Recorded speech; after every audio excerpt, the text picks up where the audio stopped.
28,000 years before Christ, the world began its descent into the deepest cold humanity would ever endure. In the limestone caves overlooking the Vézère Valley of what would become France, a woman named by archaeologists as the matriarch of Abri Patau felt the change in her bones before anyone else. The berries ripened wrong that year, shriveling on the branch, and the reindeer migration came 3 weeks early. Within a generation, temperatures would plummet 8 degrees Celsius below today's averages, transforming verdant valleys into frozen wastelands where summer lasted barely 6 weeks. So, here's what happened. The Gravettian people, master craft workers who carved bone into delicate needles and shaped clay into the first fired ceramics, faced an enemy no weapon could defeat. Ice sheets 2 miles thick began their relentless march southward from Scandinavia, swallowing whole territories that had sheltered humans for millennia. The caves that had been seasonal, camps became permanent fortresses against cold that could kill in hours. Women, as keepers of the hearth and makers of clothing, found themselves at the center of survival itself. They learned that keeping just 5 people warm through one winter night required burning 15 pounds of wood or 3 pounds of precious mammoth fat. Now we need to talk about what this actually meant for day-to-day existence. At Dolní Věstonice in modern Czech Republic, 3 young people were buried together 27,000 years ago, their bodies revealing the intimate sleeping arrangements that kept small groups alive. Pressed together, sharing warmth, the woman in the middle protected by companions on either side. This triple burial tells a story repeated across Ice Age Europe. Survival meant abandoning privacy, embracing communal warmth, and trusting others with your life each night. The red ochre sprinkled over their bodies wasn't just ritual.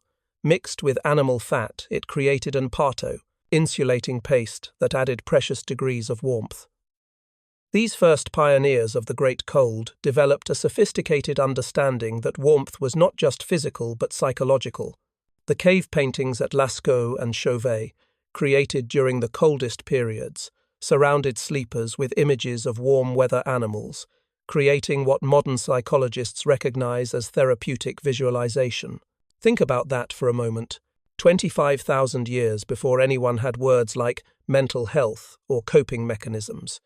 Ice Age women understood that surrounding yourself with images of warmth could help your mind endure the cold your body was experiencing. The transformation happened fast, almost violently in geological terms.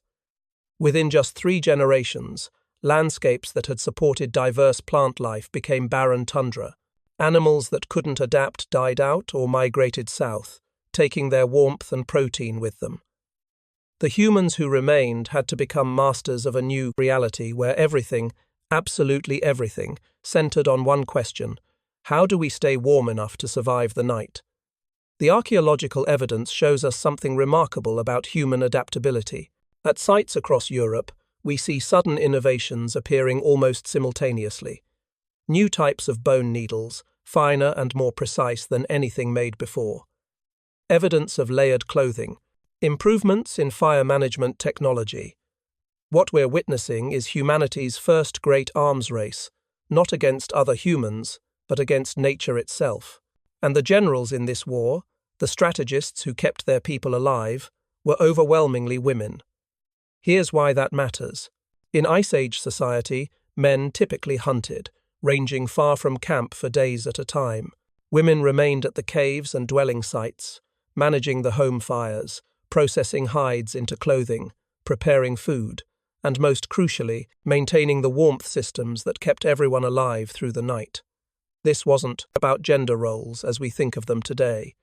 It was about survival specialization, the knowledge of how to keep a fire burning at exactly the right temperature for 12 hours, how to arrange bodies for maximum heat sharing, which furs worked best for infant clothing, how to tell when someone was sliding toward hypothermia.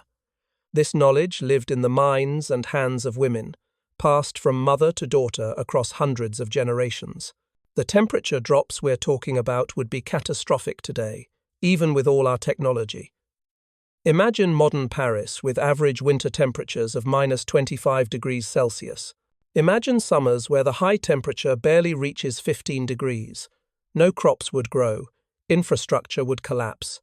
Yet, Ice Age peoples not only survived these conditions, they maintained cultural traditions, created art, raised children, and built communities that would persist for thousands of years. The hearth became the center of the found universe. Archaeological excavations show that Ice Age dwelling sites, whether in caves or constructed shelters, organized everything around the fire. Sleeping areas radiated outward in careful patterns, positioning people based on age, health, and social status. The warmest spots, closest to the fire but not so close as to risk burns, went to infants and the elderly, the most vulnerable.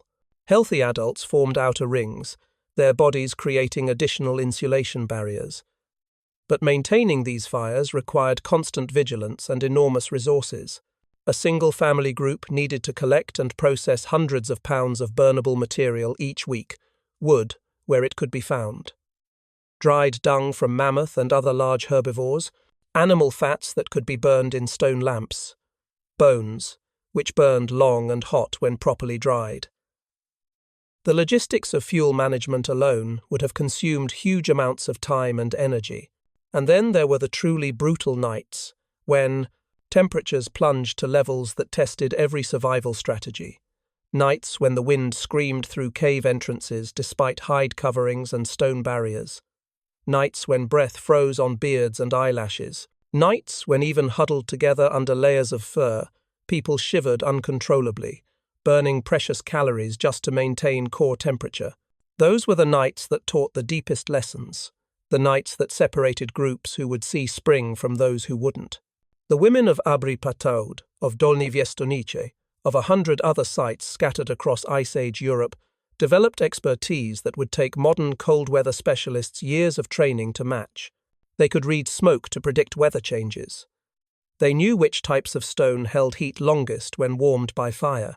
They understood that wet cold was more dangerous than dry cold, that wind could kill faster than temperature alone.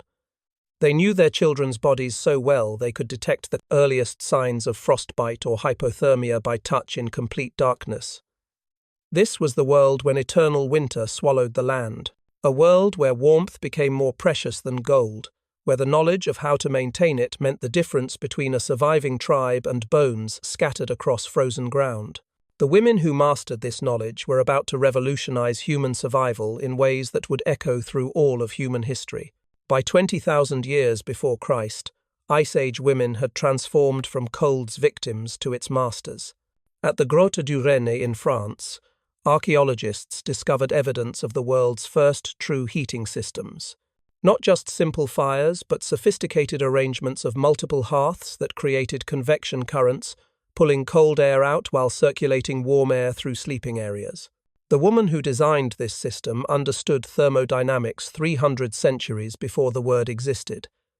She knew that hot air rises, that stone holds heat longer than wood, and that a fire reflected off a cave wall provides twice the warmth of one burning in the open. Think about what this means. Someone, somewhere, noticed that their sleeping area felt warmer when fires were positioned in certain configurations. They experimented, moving hearths around, observing airflow, noting which arrangements worked best. Then they taught others, and the knowledge spread across thousands of miles. This wasn't luck or accident.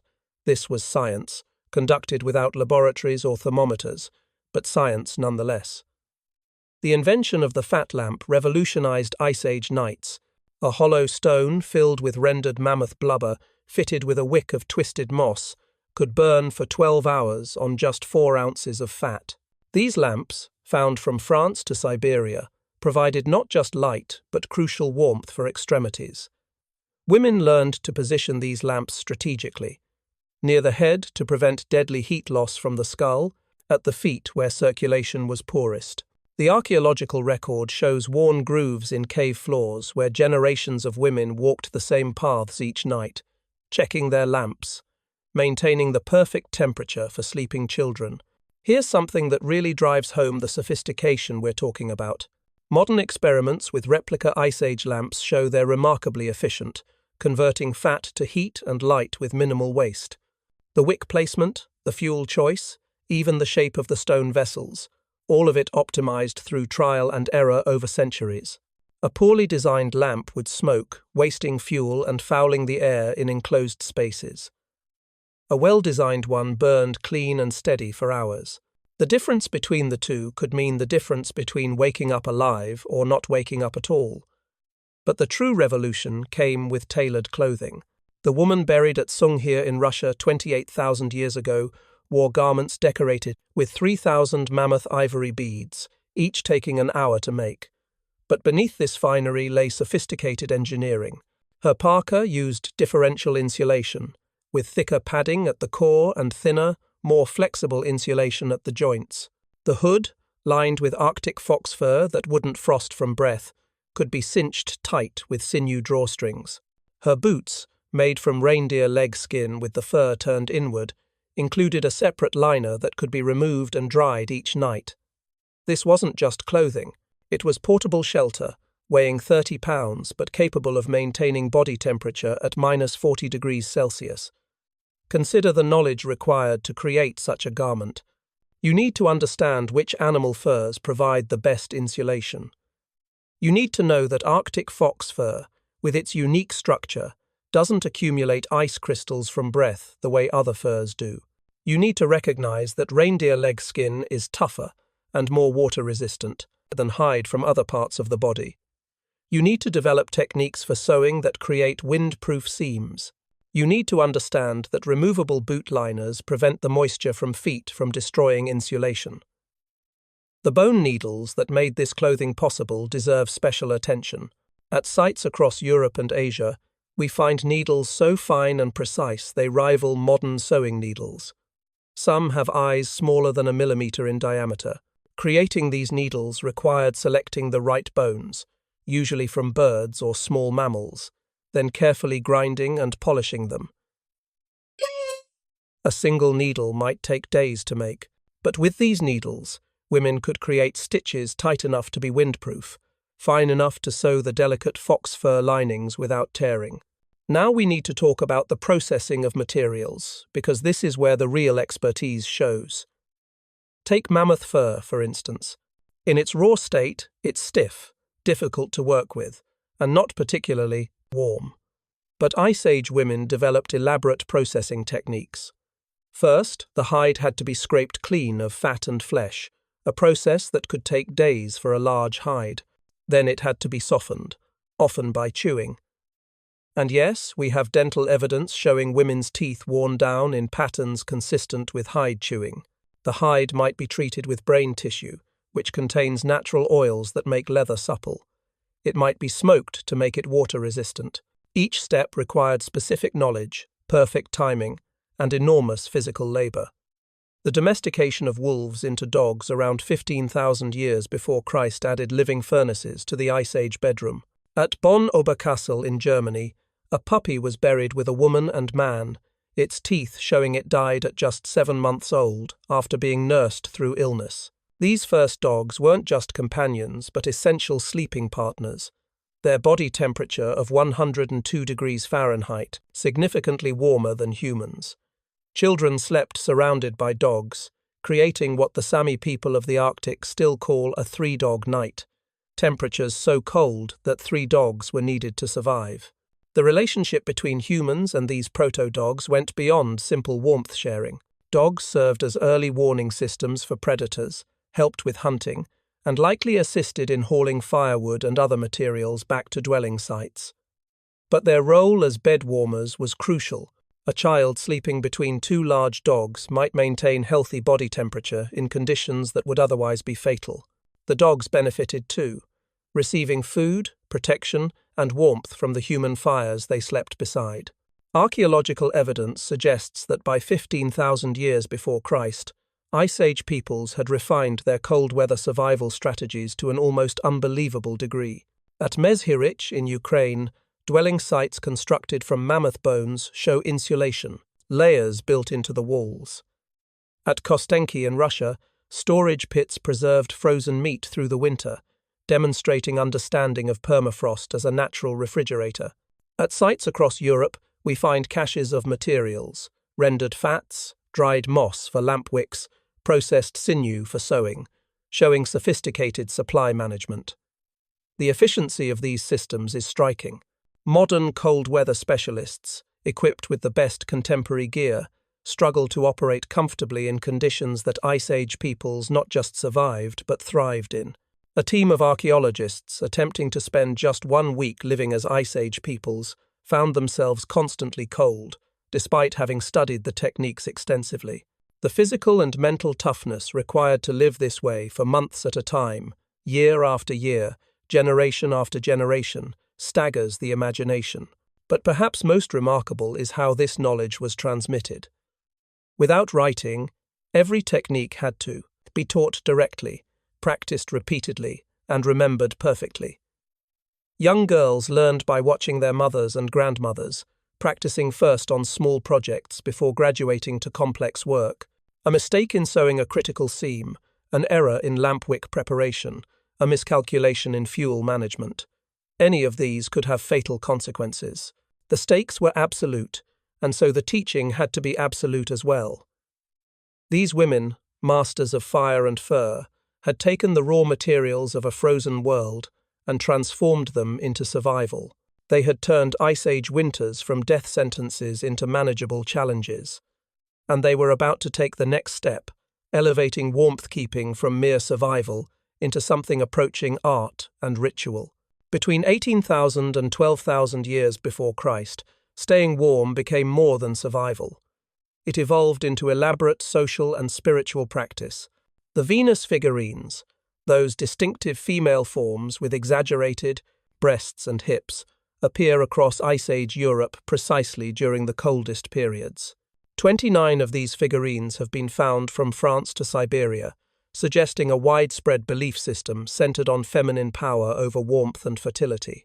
At Kostenki on the Russian plain, the Venus figurine was discovered in a special niche near the main hearth, positioned to watch over the fire through the night. So here's what we think was happening. These figurines weren't just art or fertility symbols in the way we usually understand them. They represented something more fundamental, the power to maintain life through cold and darkness. The exaggerated features emphasize body fat, which wasn't about beauty standards but about survival. Fat meant insulation, energy reserves, the ability to maintain body temperature and nurse children through long winters. These figurines were prayers made physical, expressions of hope that the knowledge of warmth-keeping would continue, that another generation would survive to see spring. The evening transformation from day to night followed precise rituals preserved in the archaeological record.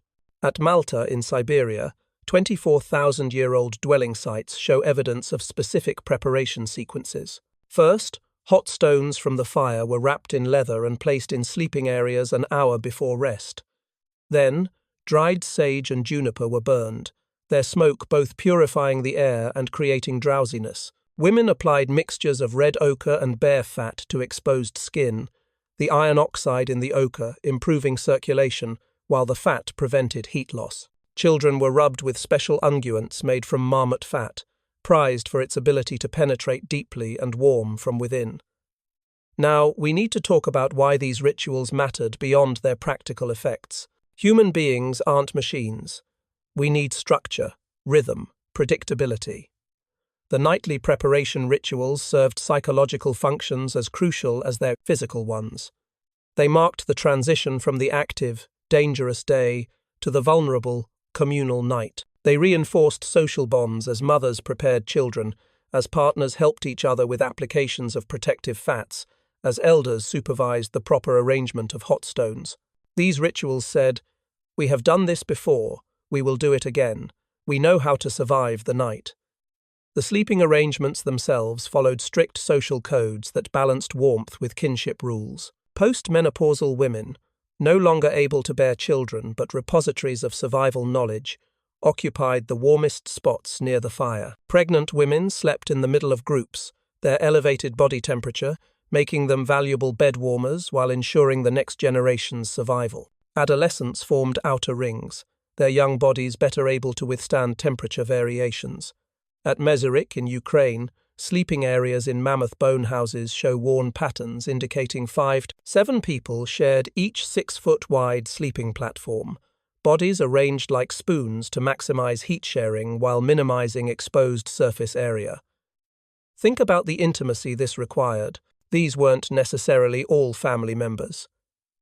In small bands of 20 to 30 people, survival meant trusting your warmth to whoever was available. Sexual boundaries, privacy expectations, personal space, all of it had to be negotiated around the overriding imperative of staying warm enough to live.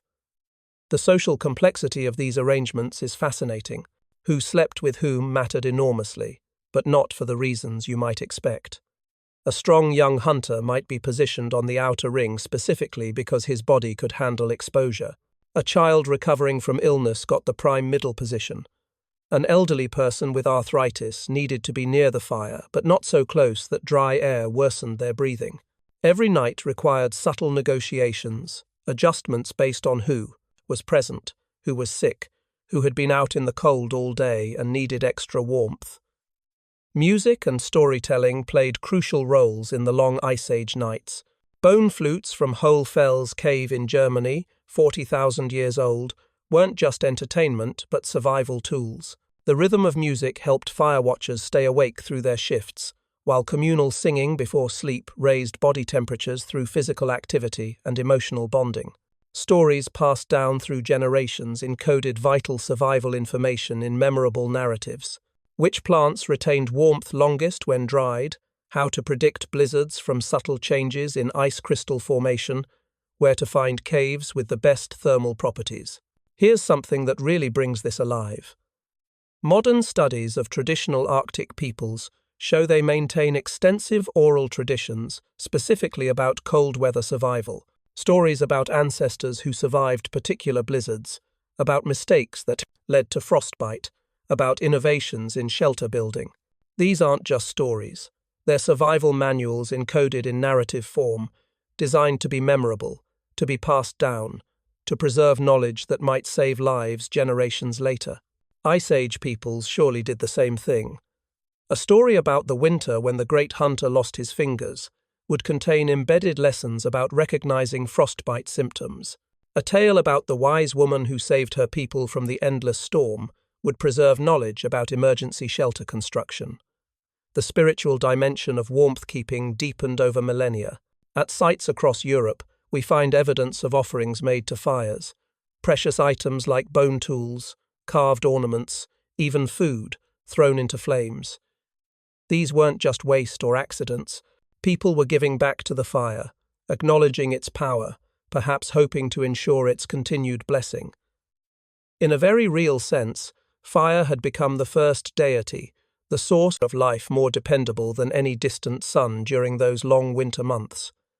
Cave art takes on new meaning when we understand it as part of warmth ritual. The great paintings at Lascaux, at Chauvet, at Altamira, these weren't created in daylight.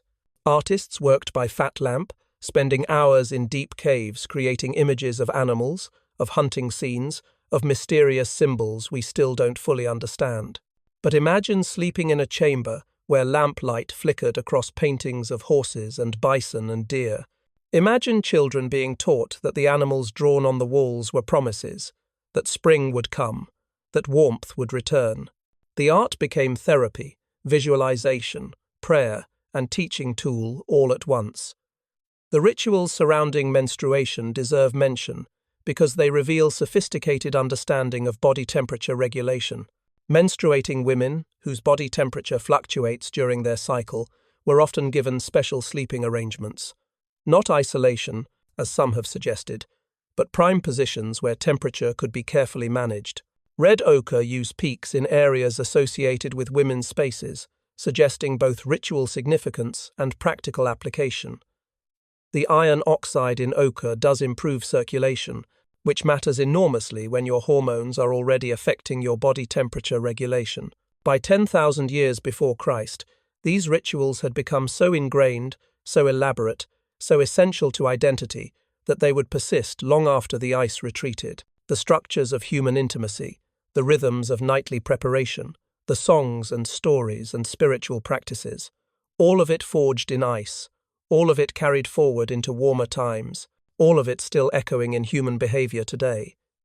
When the ice finally retreated 11,700 years ago, it left behind humans fundamentally changed by 20,000 years of cold. The women who had kept their tribes alive through the longest winter in human history had literally evolved new capabilities. Genetic studies show that populations who survived the Ice Age developed more efficient metabolisms, better subcutaneous fat distribution, and improved vasoconstriction in extremities. But beyond physical changes, they had created the behavioral templates for civilization itself. The transition from Ice Age caves to early agricultural settlements reveals how profoundly cold weather survival shaped human society. The first permanent dwellings at Çatalhöyük in Turkey, built 9,000 years before Christ, centered around hearths exactly as Ice Age caves had. Families slept in raised platforms near ovens, mimicking the elevated sleeping areas near cave fires. The social arrangements persisted too. Extended families sharing single rooms, the elderly given positions of honor near heat sources, communal sleeping remaining the norm for thousands of years after the cold ended. Think about what this means for human development.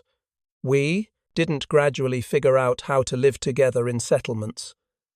We already knew how because Ice Age survival had forced us to master communal living at its most intimate. The cooperation required to maintain a Neolithic village, the social structures needed to manage shared resources, the ability to subordinate individual comfort to group survival. All of this had been refined over hundreds of generations in Ice Age caves. Civilization didn't emerge despite the Ice Age. It emerged because of it. The knowledge systems developed by Ice Age women became the foundation of early science. Their understanding of insulation led directly to pottery making, as the same principles that kept bodies warm could keep food fresh. Their expertise in processing animal products evolved into the leatherworking and textile traditions that would clothe civilizations. The fat-rendering techniques that produced lamp fuel became the basis for soap making, food preservation, and eventually chemistry itself. At Star Car in Britain, 11,000 years ago, we see Ice Age heating technology transitioning directly into industrial processes. The same hot rock techniques used for bed warming being applied to stone boiling for mass food preparation. Here's something that really drives home the continuity. When archaeologists examine early agricultural tools, they find design elements that make no sense for farming, but perfect sense for Ice Age survival.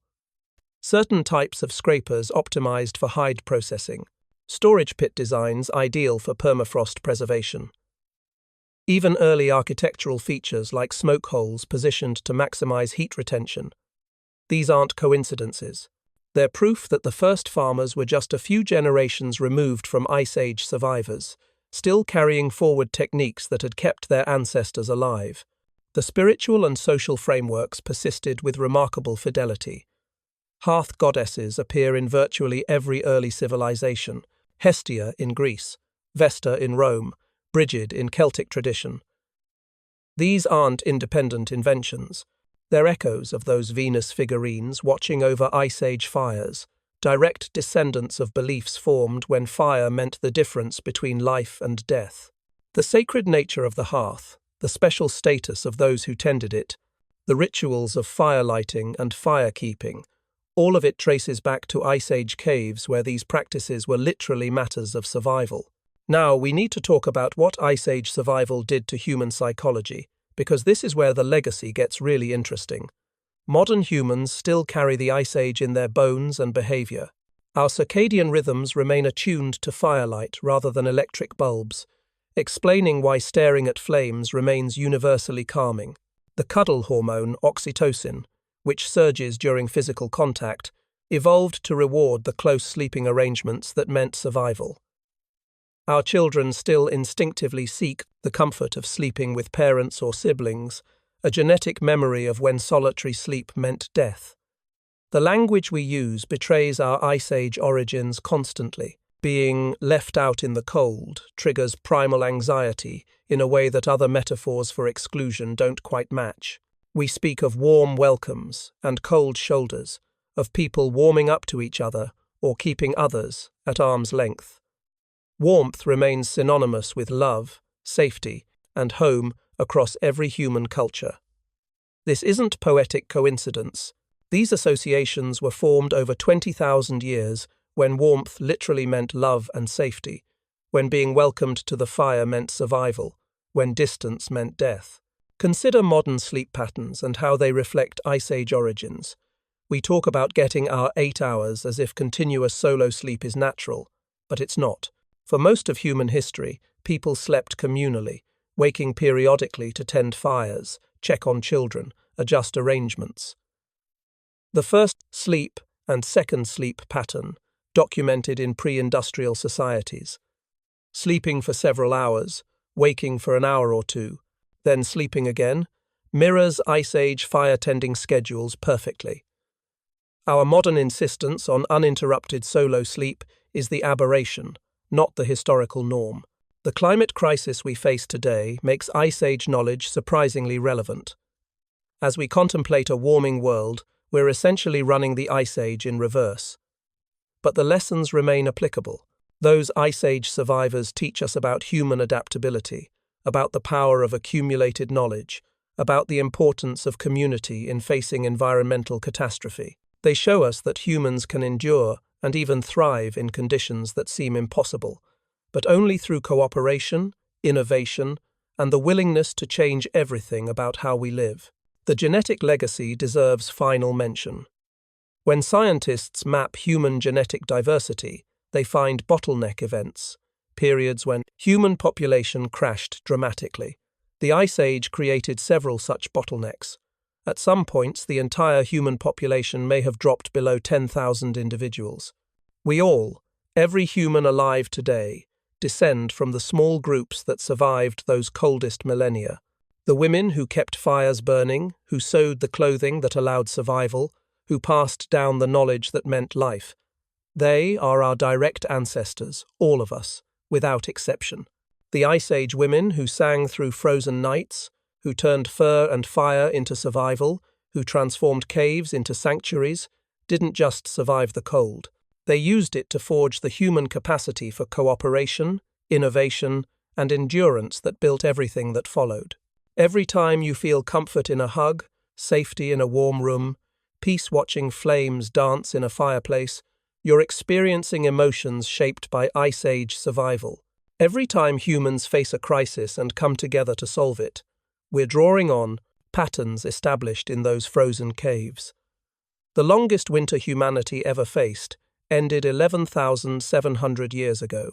But in our genes, our behaviors, our deepest instincts about warmth and community and home, it never really ended at all. The Ice Age lives in us still, an inheritance carved not in stone but in humanity's bones, preserved in every heartbeat, every breath, every unconscious choice we make about how to find warmth in a cold world.